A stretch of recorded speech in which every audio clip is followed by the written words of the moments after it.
अस्सलाम वालेकुम। कैसे हैं आप लोग? उम्मीद करता हूँ कि आप लोग खैरियत से होंगे। हमारे पास जो मेन रीज़न हैं डायग्नोसिस के या मेंटल हेल्थ बीमारियों के, जिनमें लोगों को दाखिले तक की नौयत पहुँचती है, उनमें सबसे ज़्यादा एडिक्शन के हैं, फिर दूसरे नंबर पर शिज़ोफ्रेनिया के हैं और तीसरे नंबर पर जो है बाइपोलर के हैं। अब बाइपोलर जो है एक ऐसी बीमारी है जिसको यूजुअली मिसडायग्नोज किया जाता है या उसको अंडरस्टैंड नहीं किया जाता। अमूमन आती हैं फैमिलीज़, या मैं उनकी प्रिस्क्रिप्शंस देखता हूँ या पहले की रिहेबिलिटेशन सेंटर्स की रिमार्क्स देखता हूँ या उनसे पूछता हूँ कि क्या हुआ था, तो वो बताते हैं जी कि बताया गया कि 3 महीने के लिए दाखिल करो, 1 साल के लिए दाखिल करो, 4 माह के लिए दाखिल करो तो बंदा बिल्कुल ठीक हो जाएगा। तो ये ठीक नहीं हुआ। इसकी क्या वजह है? देखिए, हमने देखना ये होता है कि बंदे का क्वालिटी ऑफ लाइफ है क्या, या पहले ये अंडरस्टैंड कर लेते हैं कि बाइपोलर है क्या। बाइपोलर मीन कि दो पोलों के बीच का, यानी कि दो बीमारियों के बीच का, कभी उसके अंदर एक की सिम्टम्स ज़्यादा होंगी और कभी दूसरे की ज़्यादा होंगी। और वैसे इसकी जो है कैटेगरीज काफ़ी सारी हैं, जिस तरह से बाइपोलर 1 है, बाइपोलर 2 है, साइक्लोथेमिक है, फिर उसके बाद ड्रग इंड्यूस बाइपोलर डिसऑर्डर है, फिर उसके बाद मेडिकल डिजीज़ का इंड्यूस्ड बाइपोलर डिसऑर्डर है। यानी कि एक बाइपोलर सिर्फ ऐसा नहीं कि एक खालिस बाइपोलर एक ही तरह का है, इसकी बहुत सारी किस्में हैं और उनमें से कोई भी चीज़ जो सामने आ जाती है तो वो फिर बाइपोलर को एनहेंस करती है, उसके सिम्टम्स को एनहेंस करती है। लेकिन जो ज़्यादातर कॉमन है, जिसके केसेस रिपोर्ट होते हैं या हम यहाँ पर मैनेज करते हैं, वो बाइपोलर 1 के हैं। उसकी वजह ये है कि इसके अंदर जो मैनिक एपिसोड चलता है उसमें ये होता है कि बंदा बहुत तेज़ बोलता है, बहुत ज़्यादा उसकी रूटीन डिस्टर्ब हो जाती है, नींद डिस्टर्ब हो जाती है और गोल डायरेक्टेड उसकी जो एक्टिविटीज़ हैं वो ज़्यादा हो जाती हैं। अब कोई बोले कि गोल डायरेक्टेड कैसे ज़्यादा हो जाती हैं? फॉर एग्ज़ाम्पल, उसने कोई पढ़ाई का काम करना है तो वो ज़्यादातर पढ़ाई ही करता रहेगा, या फिर अगर उसने घर में झाड़ू देने हैं तो वो फिर झाड़ू ही देता रहेगा, अगर उसने गाड़ी ठीक करनी है तो वो गाड़ी ही ठीक करता रहेगा, अगर उसने कोई किताबें देखनी है या कुछ भी करना है, घर के किचन के काम करने तो वो किचन के काम ही करता रहेगा। उसकी कोई भी जो एक्टिविटी है, जो खेल है, तो वो खेल ही खेलता रहेगा। इस तरह की गोल डायरेक्टेड एक्टिविटीज़ जो होती हैं वो बहुत ज़्यादा होती हैं। फिर उसके बाद वो उसकी जो इन्वेस्टमेंट्स होती हैं, जहाँ पर वो कारोबार करना चाहता है, तो उसके जो कारोबारी नौयत होगी वहाँ पर भी वो सोच समझ कर कारोबार नहीं करेगा, यानी कि बहुत ज़्यादा एम्बिशियस होगा, एकदम से खर्चा करेगा और उसको कंट्रोल नहीं कर पाएगा, यानी कि फूलिश इन्वेस्टमेंट वो करेगा, उसकी होगी। फिर उसके बाद तोहफ़े तायफ़ बहुत ज़्यादा देगा, ठीक है, ज़रूरत से ज़्यादा जो है, मैं उसको सखावत तो वर्ड नहीं यूज़ कर सकता, लेकिन ये कि ज़रूरत से ज़्यादा फजूल खर्ची के काम वो लाजमी करेगा। पैसे को कैसे मैनेज करना है, कहाँ मैनेज करना है, चेक एंड बैलेंस कैसे रखना है, इस चीज़ का वो ख्याल नहीं रखेगा। इसके अंदर एक और चीज़ आती है जिसको हम डिप्रेसिव फेज़ कहते हैं, और डिप्रेसिव फेज़ में उसकी जो एक्टिविटीज़, अच्छा, मैनिक फेज़ में उसकी नींद भी डिस्टर्ब होती है, और उसकी नींद डिस्टर्ब होना, ये सारी चीज़ें जो होती है एक अटेंशन उसकी गेन करती हैं फैमिली की कि भाई इसको क्या हो गया है। लेकिन कुछ ही अरसे के बाद जब उसको डिप्रेसिव फेज़ चलता है तो ऐसे में उन सारी चीज़ों के अपोजिट हो जाता है, और फिर कहते हैं कि जब मेरे पास पैसा था मैंने खर्च किया, जब मैं बहुत सही काम करता था तो लोगों ने मुझसे ज़रूर चीज़ें लेके खाई भी, उड़ाई भी, और आज मुझे कोई नहीं पूछ रहा। सम टाइम पैसा न होने की वजह से भी डिप्रेसिव फेज़ शुरू हो जाता है और सम टाइम पैसा होते हुए भी डिप्रेसिव फेज़ शुरू होता है। तो इस तरह से ये दो तरह से चलता है। लेकिन इसके अंदर एक और चीज़ आती है हर केस के अंदर नहीं, लेकिन बहुत सारे केसेस में साइकोटिक फीचर्स आना शुरू हो जाते हैं। साइकोटिक फीचर्स यानी कि शिज़ोफ्रेनिया जैसी अलामात उसके अंदर आना शुरू हो जाती हैं। उसमें वो लोगों के ऊपर शक करता है, उसके कान बजते हैं, उसको डिल्यूजन्स होती है, हेलुसिनेशंस होती है, सेल्फ केयर नहीं कर पाता। अमूमन अगर उसको सिर्फ और सिर्फ बाइपोलर ही हो, उसमें मैनिक एपिसोड ही चल रहा हो, तो अमूमन वो अपनी जो है ना हाइजीन तो ख्याल रखता है, लेकिन जब इसमें चला जाएगा, उसको साइकोटिक फीचर्स होंगे, तो फिर वो अपनी हाइजीन का भी ख्याल नहीं रखेगा, सोशल भी नहीं रहेगा, सेल्फ टॉक बढ़ जाएगी। तो इस तरह से एक सिंड्रोमिक कंडीशन बन जाती है और उसको लेके चलता है। फिर जब डिप्रेसिव फेज़ में आता है तो डिप्रेसिव फेज़ में भी फिर 3 चीज़ें प्रोमिनेंट आएंगी। एक ये कि वो अपने बारे में मनफी सोचेगा कि भाई मैं बड़ा नाकाम इंसान हूँ, मेरे अंदर कोई क्वालिटी नहीं है, कुछ भी नहीं है, ठीक है, जिसको वो मज़ीद अपने आप की उसकी जो सेल्फ़ इस्टीम है वो कम होती जाती है। फिर इसी तरह से अपने इर्द गिर्द के लोग, अपने बहन भाई, वालदेन वालदा, उनके बारे में मनफी सोचेगा कि यार ये लोग ठीक नहीं हैं, ये ख़राब हैं, या मिसेज़ हैं तो उनके साथ कोई उनके बारे में उनकी भी मनफी सोच रखेगा। फिर तीसरा, अपने फ्यूचर के बारे में कोई जो है ना वो किसी किस्म की उम्मीद नहीं ज़ाहिर करता, उसको लगता है कि मेरा सब कुछ ख़त्म हो गया है तो अब आइंदा भी कुछ नहीं होना। तो ये जो चीज़ें होती हैं, ये एक आध सेटिंग में इसको अंडरस्टैंड करना बहुत मुश्किल होता है। और जब फैमिली इन सारी चीज़ों को देखती है और तंग आ जाते हैं कि बार बार उसकी बिजनेसेस से, उसकी इस तरह की चीज़ें करने से कि भाई ये क्या करता है, एकदम से खर्चे कर बैठता है, घर में खाने को कुछ नहीं होता, थोड़ी बहुत रकम आती है उड़ा देता है, उसका कुछ चेक एंड बैलेंस नहीं करता, तो इसका हम क्या करें। और या फिर समटाइम उसकी सेल्फ टॉक इतनी ज़्यादा हो जाती है कि उसमें जब साइकोटिक फीचर्स प्रोमिनेंट हो जाते हैं तो फिर लोग कहते हैं कि भाई ये तो पागल हो गया है, अब इसका हम क्या करें। जॉब छोड़ देता है, समटाइम वो अपने जो उसके इंटरपर्सनल रिलेशनशिप्स होते हैं वो इतना ज़्यादा डिस्टर्ब हो जाते हैं कि घर वाले उसको अगर गुस्सा करें तो वो आगे से हाथ उठा लेता है, मार पिटाई कर देता है। इसी तरह से मिसेस के साथ मार पिटाई और बच्चों के साथ। तो इन सारी चीज़ें जब सामने आती हैं और कंट्रोल से बाहर हो जाती हैं तो फिर फैमिलीज़ क्या करती हैं, उसको दाखिले का प्लान करती हैं। अब पाकिस्तान में क्योंकि नशे के रिहेबिलिटेशन सेंटर ही नज़र आते हैं, प्रोमिनेंट होते हैं, तो अमूमन फैमिलीज़ उनको वहाँ पर ले जाती हैं और वो वहाँ पर ट्रीटमेंट भी उनका नशे के पेशेंट की तरह ही होता है। फिर कोई कहते हैं कि भाई ये तो नस्वार ले रहा था तो इस वजह से इसको ये चीज़ हुई है, कोई कहते हैं सिगरेट ले रहा था तो इस वजह से ऐसा हुआ है, कोई कहते हैं ये चरस पी रहा था तो इस वजह से ऐसा हुआ है, कोई कहते हैं जी कि ये आइस ले रहा था तो ऐसा हुआ है। हालांकि जब रियलिटी में देखा जाए तो जब आइस या नशा कोई ना भी कर रहा हो तब भी उसको यही प्रॉब्लम होती है। तो इसलिए डिटॉक्स के बाद या उसके 3 मंथ्स के ट्रीटमेंट के बाद भी तो उसको ठीक हो जाना चाहिए ना। तो ठीक क्यों नहीं हुआ, उसकी बिलीफ सिस्टम ऐसे क्यों है, उसके सिम्टम्स क्यों नहीं ख़त्म हुई।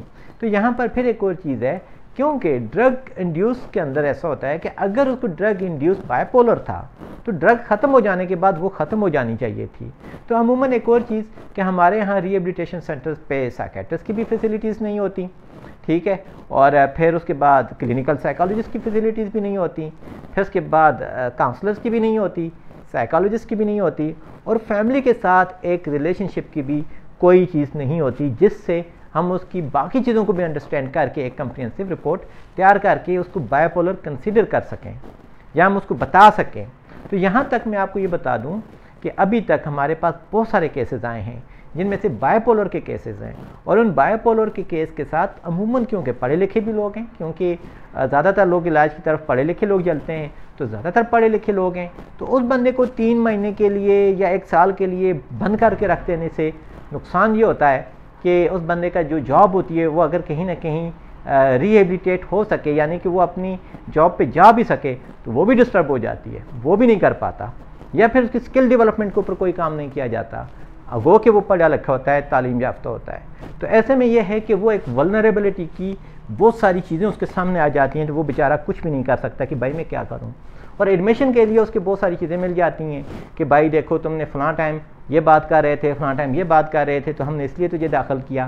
तो यहाँ पर देखना ये है कि वो ठीक होता कितने टाइम के बाद है। तो देखें, जैसे मैंने बताया कि इसका बाइपोलर के अंदर डिफरेंट फेज़ हैं, मल्टी फेज़ चलता है, कभी मैनिक एपिसोड होगा, कभी डिप्रेसिव फेज़ होगा, कभी साइकोटिक फेज़ होगा, तो उसको लंबा अरसा दाखिल रखना भी ठीक नहीं है। तो घर पे तो ये चीज़ें आती रहेंगी, तो फिर क्या करेंगे। तो देखें, सबसे पहले तो आपने पेशेंट को जब दाखिल करवाएं, अगर दाखिले की ज़रूरत पड़ जाती है, पहले तो कोशिश करें कि दाखिला बिल्कुल आखिरी हद तक पहुँचे, बिल्कुल आप सारा कुछ कोशिश कर चुके हों, ना चीज़ें क्लियर होती हों, पेशेंट की इंसाइट ना डेवलप हो रही हो, तो फिर एडमिशन की तरफ जाएं। जब एडमिशन की तरफ चले गए तो फिर 28 डेज़ के अंदर अंदर उसकी एक असेसमेंट एंड डायग्नोसिस रिपोर्ट आप ले लें, जिसमें आपका जो केस मैनेजर है वो वहाँ पर अपने क्लिनिकल साइकोलॉजिस्ट को, अपने काउंसलर्स को, अपने मेडिकल ऑफिसर्स को, अपने साइकेट्रिस्ट को, फैमिलीज़ को, उसके प्रीवियस ट्रीटमेंट रिकॉर्ड को, तमाम चीज़ों को यकजा करके एक कम्प्रिहेंसिव रिपोर्ट तैयार करेगा। फिर उसके बाद उसका एक ट्रीटमेंट प्लान तैयार किया जाएगा कि हम इसको आगे से कैसे मैनेज कर सकते हैं, इंडोर में भी और आउटडोर में भी। और फिर यहाँ पर एक फैमिलीज ये मिस्टेक करती हैं या क्लाइंट्स ये मिस्टेक करते हैं कि क्लाइंट जब डिस्चार्ज हो जाता है तो उसके बाद फॉलोअप के लिए नहीं जाते। अब आप ये देखें कि गर्मियाँ शुरू हो चुकी हैं और गर्मियों में अमूमन जो बायपोलर की जो मैनिक एपिसोड की सिम्टम्स हैं वो तो बढ़ जाती हैं। जब वो बढ़ जाती हैं तो बंदा उठाया, रिहेब में दाखिल कर दिया। तो जब वो डिस्चार्ज करते हैं तो उस टाइम उसका आउटडोर ट्रीटमेंट प्लान का कोई जिक्र ही नहीं होता, जिससे क्वालिटी ऑफ ट्रीटमेंट और उस बंदे की क्वालिटी ऑफ लाइफ भी बहुत बुरी तरह से मुतासर होती है। पढ़ी लिखी फैमिलीज, इवन के हमारे खुद के साइकोलॉजिस्ट भी जो हैं वो भी अपने पेशेंट्स को जब कहीं पे दाखिल कर रहे होते हैं तो एक आम सा बंदा मैट्रिक पास भी जो होता है वो उनको ठगा लेता है कि भाई ये तो बड़ा खतरनाक हो जाएगा। यहाँ पर एक चीज़ बता दूँ कि जब स्ट्रेस बढ़ता है तो बायपोलर के अंदर सुसाइडल थॉट्स भी देखी गई हैं और अटेम्प्ट भी देखे गए हैं। तो इस तरह की चीज़ों को डरा के धमका के एक अच्छे खासे इंसान को, जो कि फैमिली का एक मेन पिलर होता है, उसको अपने चंद दिनों के लिए हम क्यों दाखिल कर दें। पहले हम उसको असेस कर लें, अगर दाखिल कर भी दिया है तो उसको असेसमेंट करके उसका राइट है कि वो तमाम तर प्रोसेस उसके पास हो। राइट टू इंफॉर्मेशन एक्ट है, उसके तहत आप किसी भी अदारे से उसका पूरा इंफॉर्मेशन लें कि भाई एक दिन भी रखा, 1 घंटे के लिए भी रखा तो क्यों रखा। मैं अगर रास्ते में जा रहा हूँ, कोई बंदा मुझे रोकता है, 5 मिनट के लिए रोकता है, तो वो क्यों रोक रहा है। तो हम तो उसके पूरे ह्यूमन राइट्स की धज्जियाँ उड़ा देते हैं उस बेचारे की। तो यहाँ पर यह है कि जब वो डिस्चार्ज हो जाए, जब दाखिल होगा तो वो टोटली नॉर्मल नज़र आएगा, उसकी जो सिम्टम्स हैं वो वक्ती तौर पर चली जाएंगी। ठीक है, पार्शियल रिमिशन जहाँ पर हो जाती है अमूमन पेशेंट बिल्कुल नॉर्मल नज़र आता है। लेकिन क्योंकि उसको वक्तन फ़वक्तन मेडिसिन मिलती रहती हैं, साइकेट्रिस्ट उसको डेली या वीकली या जब भी उसको होती है वो उसका फॉलोअप होता रहता है, तो वो नॉर्मल रहता है। और एक इन्वायरमेंटल फैक्टर जो उसके ऊपर आना होता है वो भी नॉर्मल रहता है। समटाइम फैमिलीज घर में उसको जो इन्वायरमेंट दे रही होती हैं उससे कई गुना ज़्यादा अच्छा इन्वायरमेंट उसको रिहेबिलिटेशन सेंटर के अंदर दिया जाता है, या कहती हैं कि उसको इस तरह का इन्वायरमेंट दें तो उसको मिल जाता है। तो उसको एक पार्शियल रिमिशन हो जाती है, वो सेट रहता है। लेकिन जब वो घर जाएगा तो फिर क्या होगा और ये कब तक ठीक होगा। देखें, ये लाइफ लॉन्ग प्रॉब्लम है, ये चलती रहती है। यहाँ पर यह है कि हर 15 डेज बाद या एटलीस्ट 1 महीने बाद पेशेंट को अपने साइकेट्रिस्ट के पास और अपने काउंसलर के पास लाजमन जाना चाहिए। जहाँ पर रिहेबिलिटेशन सेंटर्स के हम लाखों की तादाद में पैसे देते हैं, लाखों रुपए देते हैं, वहाँ पर अगर हम उसके फॉलोअप के 5-6 हज़ार रुपये हैं तो वो अगर दे दें तो कोई मसले वाली बात नहीं है।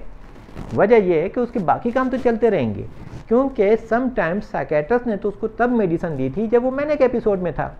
अब जब वो मैनिक एपिसोड चला गया, तो जब वो डिप्रेसिव एपिसोड आ गया, तो अब डिप्रेसिव एपिसोड में मैनिक एपिसोड की मेडिसिन खाने की जो वजह है वो हमारी समझ से बाहर है। ठीक है ना। इसी तरह से अगर उसको साइकोटिक फीचर्स आ रहे थे तो साइकेट्रिस्ट ने साइकोटिक फीचर्स के लिए मेडिसिन दे दी। जब वो चले गए तो अब उसकी जो मेडिसिन कंटिन्यू करनी है उन्हें, तो वही साइकेट्रिस्ट बेहतर तौर पर समझ सकता है। अब हमारे यहाँ एक और कल्चर भी है कि प्रीवियस ट्रीटमेंट रिकॉर्ड को यकसर नज़रअंदाज करके नया ट्रीटमेंट बना लेना, और जस्ट वो भी सिम्टोमोलॉजी पर, जो कि अगेन उसके साथ एक परेशानी होती है। इसलिए जो भी ट्रीटमेंट होगा, मेंटल हेल्थ के तराजू के 2 पलड़े नहीं होते, इसको तो काफ़ी सारे पलड़े होते हैं।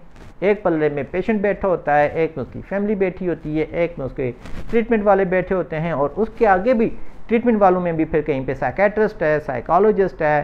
तमाम लोग मिलकर एक पेज पर होंगे, उस पेशेंट की इंसाइट को डेवलप करेंगे।